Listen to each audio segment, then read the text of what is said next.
nombre de Dios y de la patria se abre la sesión. ¿Cuenta, señor secretario? Sí, señor presidente. Que pasen los chiquillos, los invitados. Han llegado dos documentos. Primero, una urgencia del Gobierno de discusión inmediata, el proyecto de ley sobre derecho a optar voluntariamente para recibir asistencia médica con el objeto de acelerar la muerte en caso de enfermedad terminal e incurable. Sí se repone. Luego, discusión inmediata. Luego hay una solicitud de la presidenta de la Fundación CARE, señora Cecilia Boloco, mediante la cual solicita se pueda iluminar de rosa el Congreso Nacional como una forma de apoyar la campaña de concientización del cáncer de mama en el mes de octubre. ¿Tenemos acuerdo de la comisión para poder remitir esta solicitud a régimen interno? Sí. Bien. Efectivamente, viene dirigida al presidente del Senado y a usted en calidad de presidente de la comisión, y se remitirá entonces al presidente del Senado copia de la... Eso es todo. Luego tenemos que esperar en tabla a las personas que usted tiene ahí. Sí, vamos a recibir en audiencia a Valentina Rebolleo y María Teresa Romero, de la Organización de Escuelas Abiertas, que expondrán sobre los temas de política de salud en la educación. Entiendo que se excusaron, ¿no? No, se excusó solo Valentina Rebolleo. Viene María Teresa Romero, Yasmín Aravena y la señora María Teresa Lagos. Perfecto.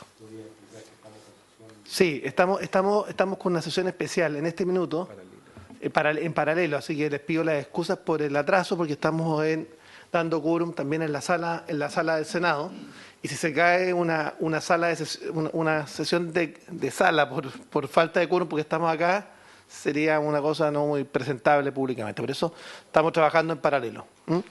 Dejamos entonces a la Fundación. ¿Quién va a hablar primero? ¿Sí? ¿María Teresa o...? Yo, María Teresa. María Teresa, ¿sí? Adelante. Muchas gracias, estimados senadores de la República. Yo soy María Teresa Romero, profesora. Me acompaña Jazmín Aravena, ingeniera civil, y María Teresa Lagos, profesora también. Somos la organización de la sociedad civil Escuelas Abiertas, y la idea es que sea una exposición fluida. Si quieren interrumpirnos, hacernos preguntas y que podamos conversar, no hay ningún problema. Vamos a compartir una presentación para explicar mejor por qué estamos aquí, quiénes somos. Bueno, nuestra organización de la sociedad civil Escuelas Abiertas tiene como su lema: la educación presencial, prioridad nacional.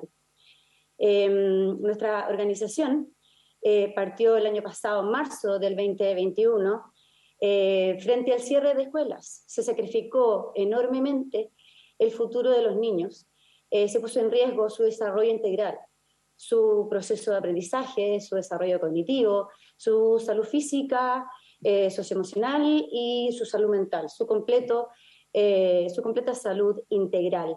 Es por eso que partimos, y la evidencia en ese tiempo y ahora ha sido contundente en demostrar que ha tenido graves consecuencias y tendrá consecuencias devastadoras en el largo tiempo, no solo para los niños, niñas y adolescentes, sino para la sociedad en general. ¿Qué nos mueve a nosotros como organización? Nos mueve la certeza real de lo importante, lo relevante que es la escuela para los niños, el lugar protector para ellos, y la certeza de que la escuela les hace muy bien, el lugar donde deben estar.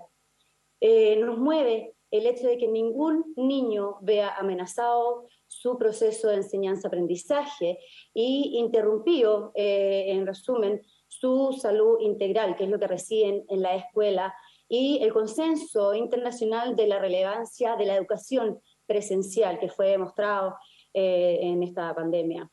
Que no debe importar en dónde haya nacido cada niño, en qué familia, en qué lugar, y nos avala la evidencia científica que se ha ido demostrando en esta cruzada.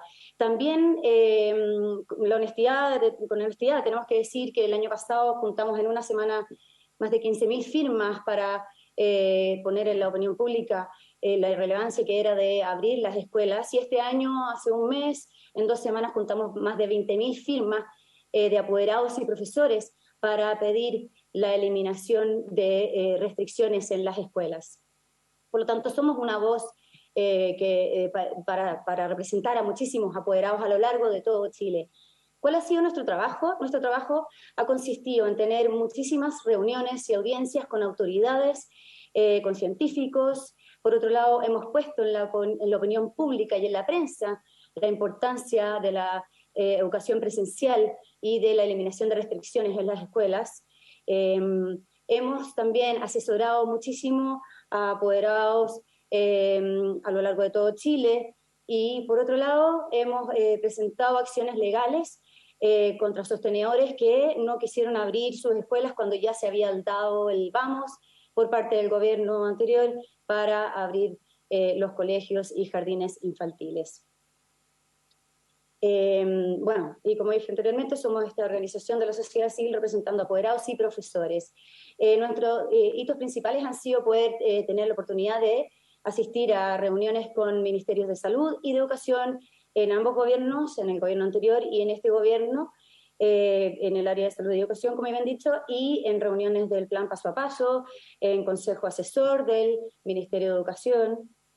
Por otro lado, tuvimos la oportunidad de ir a conversar con el presidente Sebastián Piñera, expresidente Sebastián Piñera, para pedirle la urgencia de la apertura de colegios y jardines.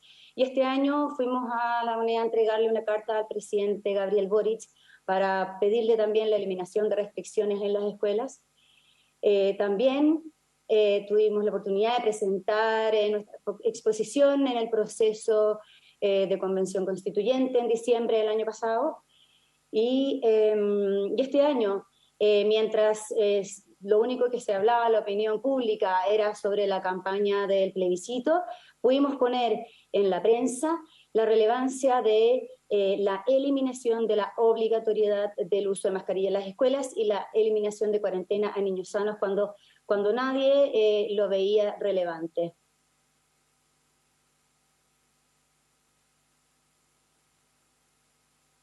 Okay. Quedaste muteada, María Teresa.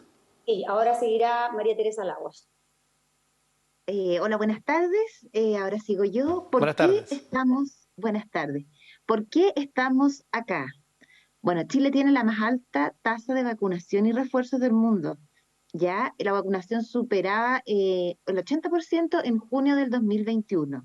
Yo les quiero mostrar ahora un mapa de Chile que dibujé yo en julio del año pasado, cuando la mayoría o una gran parte de los colegios seguía cerrado. Me basé en estudios, en estudios publicados por la prensa y por diferentes universidades. Los niños estaban encerrados en sus casas y tenían miedo. Aumentó la obesidad infantil. El estar en las casas hizo que también la violencia intrafamiliar aumentara, porque estaban los papás, o a veces solo una mamá o una cuidadora, tenían que teletrabajar, además estaban los niños. Hubo un aumento en las crisis de pánico, en el maltrato, abusos, intentos de suicidio, que todavía siguen en aumento. Todas esas cosas pasaron durante 2 años, para muchos, porque otros pudieron volver antes. Y después de todo eso vivido, estos niños volvieron este año al colegio.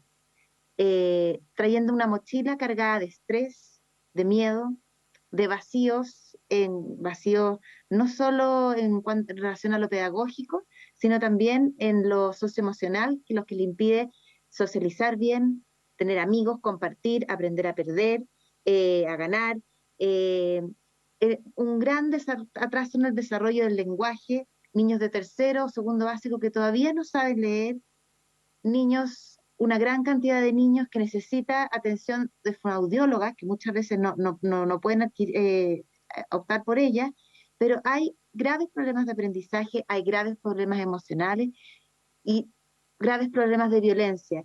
Y nos seguimos preguntando a veces, ¿pero por qué hay tanta violencia? No podemos olvidar lo que cada uno de ellos vivió.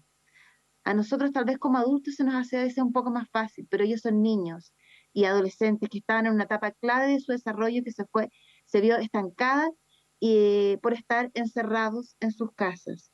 Tenemos que partir de esa base y no podemos demorarnos más, porque ya es tarde. Además estuvieron muy expuestos a las pantallas. Entonces, lo que a nosotros nos llama la atención es que a pesar de todo el escenario que se vivió en esos 2 años y que no lo podemos olvidar, seguimos encontrándonos hoy en día con situaciones como esta. La primera, esto fue hace unos meses, claro, Mineduc adelanta las vacaciones y las extiende por 25 días. Cualquier persona podría decir, ay, si es una semana, si son 10 días más. Para un niño no es así. Para un niño que su papá o su cuidadora tiene que trabajar y que tiene que dejarlo solo en la casa a veces, o al cuidado de un vecino, o hay un estrés porque tiene que teletrabajar y además está el niño ahí, entonces le pasa una pantalla o lo pone a ver televisión, 5 días más, 10 días más, marcan una diferencia. Entonces, pasó eso. Luego, ahora vemos una noticia que salió el 26 de septiembre, por fuerza mayor, hay colegios que están optando por las clases online. Después de todo lo vivido, de todo lo que que estamos ahora viviendo con todos los atrasos que hay, sigue esta situación. Por ejemplo, en el colegio Carmela Carvajal, porque claro, habían algunos actos de violencia de algunos alumnos y eh, se decidió cerrar el colegio y hacerlo online en la vuelta de vacaciones para así poder tener más continuidad, siendo que lo que los niños necesitan es encontrarse, es volver a compartir. Entonces no podemos entender, en Isla de Pascua, hace pocas semanas, se cerraron los colegios por los casos de coronavirus, pero resulta que no había nadie hospitalizado. Entonces, ¿cómo se justifica que siga pasando esto? No lo entendemos, no entendemos y no puede seguir pasando. No puede ser que el cierre de colegios se haya convertido en el comodín para solucionar todo lo que pase. Si hay problemas en una UCI pediátrica, bueno, habrá que capacitar a doctores, tendríamos que ya estar preparándonos para el próximo año y que eso no vuelva a ocurrir. Si hay problemas de violencia, hay que tomar cartas en el asunto, pero no vas a dejar a cientos de niños encerrados en sus casas porque hay un pequeño grupo que hace desmanes. Y lo mismo en Isla de Pascua. Si no había hospitalizaciones, si el COVID en este minuto está haciendo un simple resfrío, ¿cómo se justifica que los colegios se hayan cerrado? Entonces, esto no puede volver a pasar. Veamos la siguiente diapositiva. Aquí tenemos una sala de clases. Yo sé que esto de las Ya, mascarillas lo hemos peleado y ya queda poquito. Pero esto es lo que se ve hoy perdón, que esto se había es, interrumpido tu intervención en un segundo, pero está bien, está perfecto, está ya, bien. gracias, ya, cualquier cosa me avisan. Esto es lo que se ve en una sala de clase. Obviamente aquí hay 16 niños, en una sala de clase en la mayoría de los colegios hay 45, con mascarilla, viviendo todo lo que ya se mencionó. Eh, eh, Estamos desde marzo pidiendo que por favor se las saquen, porque necesitamos recuperar, necesitamos de alguna forma empezar a reparar todo lo que vivieron. Y yo lo pongo esto acá, ¿por qué? Porque en la próxima diapositiva está lo que nosotros pedimos. Y es que el tiempo, el timing de actualización de los protocolos no puede ser tan lento. Tienen que estar evaluándose todo el tiempo. Es mucho lo que se ha perdido y es mucho lo que se está perdiendo. Nosotros en marzo pedimos que por favor se evaluara lo de las mascarillas y recién ahora se va a hacer. Después de 7 meses, 6, 7 meses de que los niños han estado ahí con sus mascarillas, cantando con mascarillas, corriendo con mascarillas, haciendo deporte, ¿cómo los vamos a volver a reencantar? ¿Cómo se van a poder volver a encontrar ellos si es que tienen que seguir tapándose la boca? Gracias, o sea, menos mal que ahora eso va a terminar, pero necesitamos que el foco esté en los niños y que también les queremos pedir ayuda y que estemos atentos, porque pasa que de repente hay colegios, hay instituciones que deciden exagerar las cosas y nosotros no podemos seguir permitiendo eso. Por ejemplo, el protocolo decía que cada 3 niños en un curso con coronavirus se cerraba el curso. Habían cursos con un solo niño y la Seremi de Salud decía que se tenía que cerrar. Han pasado cosas que no han sido transparentes y que necesitamos que no vuelvan a pasar y que tengan sentido. ¿Cómo puede ser que en un kinder, no sé, 10 niños tengan 5 años y ellos no usen mascarilla y los otros 10 usen mascarilla porque tienen 6? Ese tipo de cosas están pasando. o niños de prekinder, niños que usan anteojos, que no pueden ver porque se les empañan y han estado todo el año con mascarilla. Entonces, esto de la evaluación de los protocolos tiene que ser constante y tiene que ser rápido. Ya queremos que el foco vuelva a estar en los niños para que así podamos poder tratar de sanar y que tengan una salud integral. Muy bien. Jasmine. Bueno, Gracias. Buenas tardes, yo soy Jasmine Aravena. Lo que nosotros queremos hacer es evitar que se repitan errores. En estos 2 años y medio de pandemia hemos aprendido muchas cosas y creemos que es importante que los errores más graves no vuelvan a cometerse. Creemos que el primer error tiene que ver con que la salud no puede medirse como la ausencia de una enfermedad, en este caso el coronavirus. Tanto para adultos como para niños, la salud es un concepto mucho más amplio y que abarca muchas más dimensiones. El otro aspecto tiene que ver con medidas exageradas y sin sustento científico. Desde muy temprano en la pandemia, por ejemplo, se vio que la población de riesgo no eran los menores de edad, sino que en general la población de tercera edad. Sin embargo, durante estos últimos 2 años y medio se ha perseguido y se ha insistido en el cierre de escuelas como solución a la propagación de un virus que está propagado a nivel mundial y que nos va a acompañar por los próximos 10.000 años. Y no se tomaron en el fondo en consideración esta focalización o grupo de riesgo al cual atacaba el coronavirus.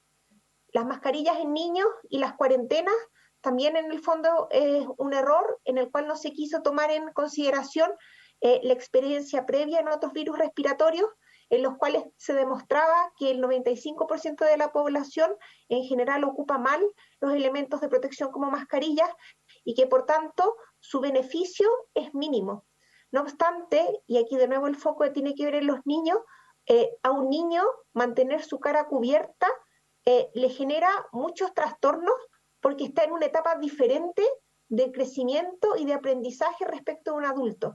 Los niños están recién aprendiendo a entender sus emociones, a socializar, y la mascarilla es un impedimento para comunicarse y para entender en el fondo qué es lo que el otro, adulto o niño, le está tratando de decir. También, y esto ha sido una tónica a lo largo del transcurso de estos últimos 2 años, ha sido la campaña del miedo y la coerción como método para incentivar ciertos comportamientos.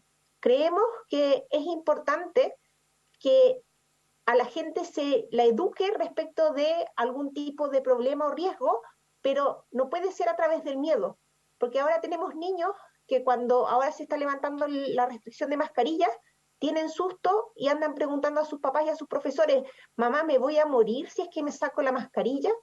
Entonces, hemos dejado una marca tremenda a nivel de salud mental en los niños y que en el fondo va a costar mucho trabajo eliminar esas cicatrices porque los niños han vivido mucho, más de la mitad de su vida con este tipo de restricciones y mensajes que no tienen que ver con la realidad. Seguimos también, otro de los errores tiene que ver con perpetuar medidas poco efectivas y exagerar los supuestos beneficios. Y aquí tenemos, por ejemplo, que se sigue midiendo temperatura o se sigue insistiendo en que hay que desinfectar a cada rato superficies y no se toma en consideración que hay un cansancio evidente por parte de la población, pero no tiene que ver con un cansancio por medidas que de verdad sean súper efectivas, sino que en el fondo la gente se da cuenta que estas medidas no tienen ningún beneficio y ningún sustento, pero en el fondo tienen que seguir haciéndolas. Y una de las, como decía Teresa, en las diapositivas previas, uno de los errores más grandes tiene que ver con no haber evaluado nunca los costos y los beneficios de las medidas adoptadas.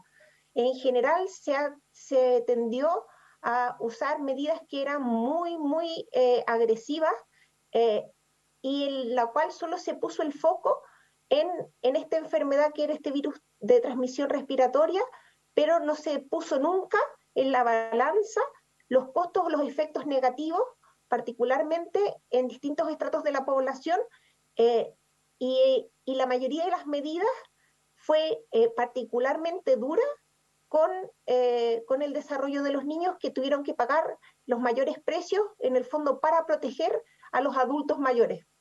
Y por otra parte también hemos visto mucho exageración de protocolos, tanto por los mismos colegios y comunidades educativas como por los CEREMIS, que en casos incluso se llegaron a cerrar escuelas por un caso de coronavirus, aunque en el fondo en este caso solo se debería haber evaluado al curso que había tenido el contagio. Entonces, lo que queremos hacer es que estos errores no se repitan. ¿Cuáles son nuestras propuestas y sugerencias? ¿Qué es lo que estamos buscando? Queremos que de ahora en adelante, y nunca más vuelva a ocurrir, que la salud se vuelva a medir como una sola enfermedad.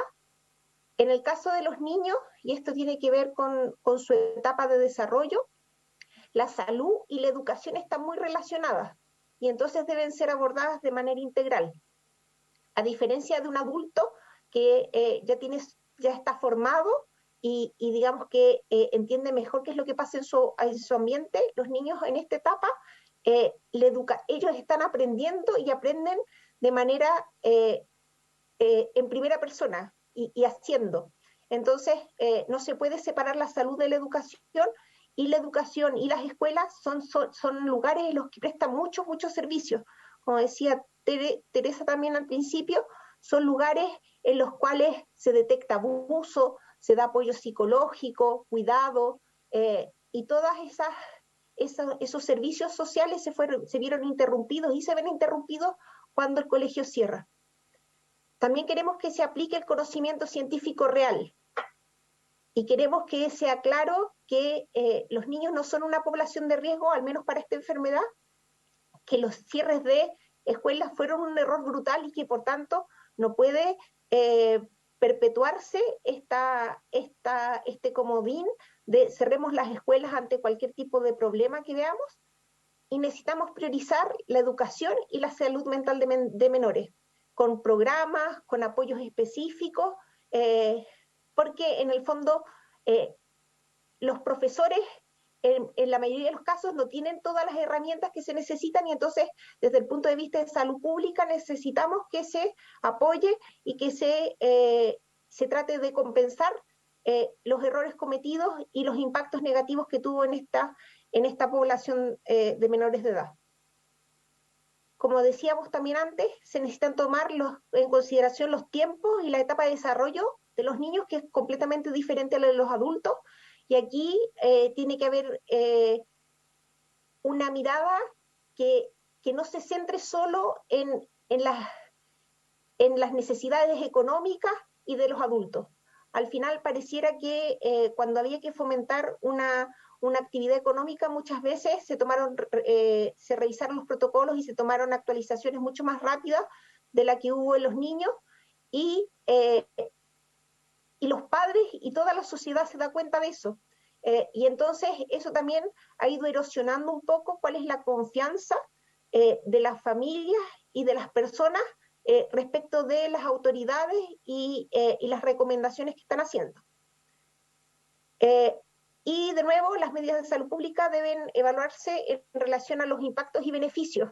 En este caso, nosotros a lo largo de esta pandemia hemos visto que más bien se han considerado el impacto a nivel sanitario, pero no se están considerando los daños colaterales, sobre todo en las distintas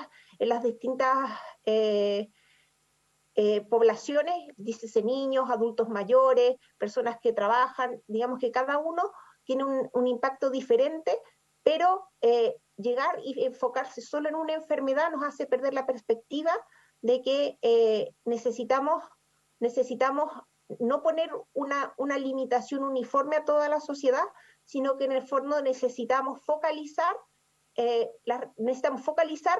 las medidas y las acciones que se están tomando. Y lo que queremos también es que se evite vulnerar el derecho.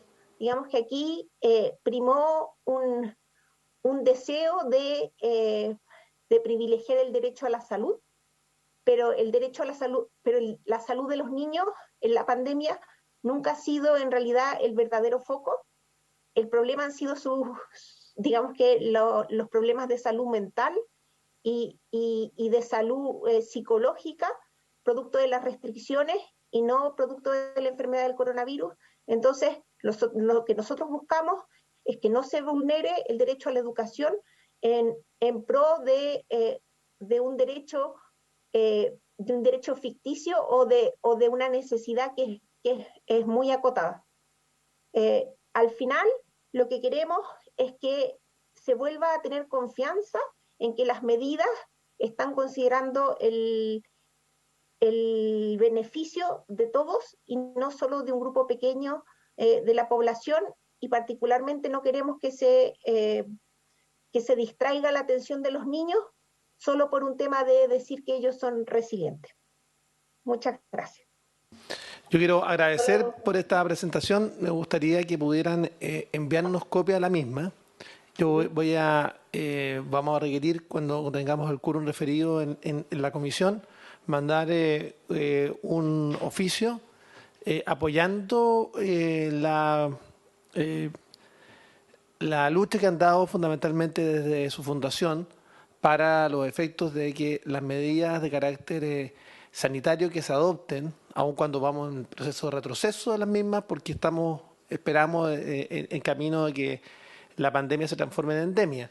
Pero ciertamente creemos que la vulneración de derechos, particularmente respecto de los niños, niñas, adolescentes que están estudiando en educación primaria y secundaria, efectivamente el no tener acceso fundamentalmente a las escuelas y colegios, efectivamente genera un problema de acceso y un problema de vulneración de derechos. Entonces, yo quisiera, primero, vamos a resolver con el quórum referido, mandar un oficio primero al Ministerio de Salud y al Ministerio de Educación. Segundo, vamos a pedir adicionalmente que el Ministerio de Educación nos informe cuántos estudiantes y cuántas escuelas y qué porcentaje de estudiantes no han logrado ir a clases presenciales por motivos de carácter sanitario y en qué periodos de tiempo. Un informe al Ministerio de Educación. Y finalmente ver cómo podemos apoyar, porque yo estoy de acuerdo en que también se fije un criterio respecto de la necesidad de poder contar con educación presencial. Yo estoy de acuerdo que también, como bien dice el lema, es una prioridad nacional, y porque además significa la ausencia de educación presencial, significa necesariamente la vulneración de derechos de niños, niñas y adolescentes. Por lo mismo, la idea es también mandar al Ministerio de Salud y Educación un oficio pidiendo que se clarifique el criterio que se tiene fundamentalmente para eventualmente suspender las clases en un respectivo curso de un establecimiento o en todo el establecimiento educacional. Entonces, yo quiero agradecerles por esta exposición. Yo creo que, sin lugar a dudas, va en la dirección que ha empujado esta comisión, y no me cabe la menor duda que en la medida que podamos tener educación presencial, estamos garantizando también los derechos de los niños, niñas y adolescentes. Si hay algo más que podamos hacer, no sé, dejar con la palabra a alguno de ustedes, estamos disponibles para apoyarlo y mandar los oficios respectivos. Ojalá, senador, en el fondo aprender de los errores. Yo, María Teresa. Sí. Que no se vuelvan a cometer los errores, estar presente, poder fiscalizar a la autoridad, un cambio de ministra de Salud, pero en el fondo que el día de mañana no se vuelvan a cometer estos errores de los que ya se aprendió, aprender de la experiencia, y que no se siga normalizando el cierre de escuelas como política pública por tema de ya sea violencia, porque la UTI pediátrica está muy llena. Entonces, adelantarse a esas problemáticas que son mayormente de adultos, y que no se le lleve esa culpabilidad a los niños y que tengan que ellos sufrir consecuencias por cierre de escuela. Y a ver si podemos seguir en contacto. Nosotros como organización, cada una tiene su trabajo, pero estamos súper dispuestas a seguir colaborando y levantar este tema. Gracias. Vamos a plantear este tema a la ministra, que el próximo martes tenemos sesión con ella. Va a ser uno de los temas que plantearíamos y vamos a hacer referencia justamente a la intervención. Sería muy útil que ustedes nos mandaran la presentación que acaban de hacer, que adicionalmente a los oficios que vamos a acordar, una vez que tengamos el quórum referido, se pueda efectivamente tener toda la información sobre la mesa. Agradecida y habiéndose cumplido el objeto de la sesión. ¿Quería decir algo, parece? ¿Yasmín? No. No, la vi con ánimo de decir algo, no. Está bien. Bueno, muchas gracias por el espacio y por el tiempo, porque creemos que si bien hemos avanzado, todavía tenemos que seguir insistiendo en este tema. No, en esta comisión van a contar mucho apoyo. María Teresa. El último punto, en el fondo, que no se queden en palabras.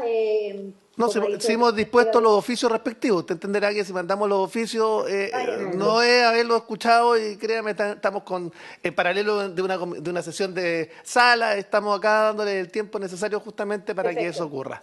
Muchas gracias. Muchas gracias. Sí.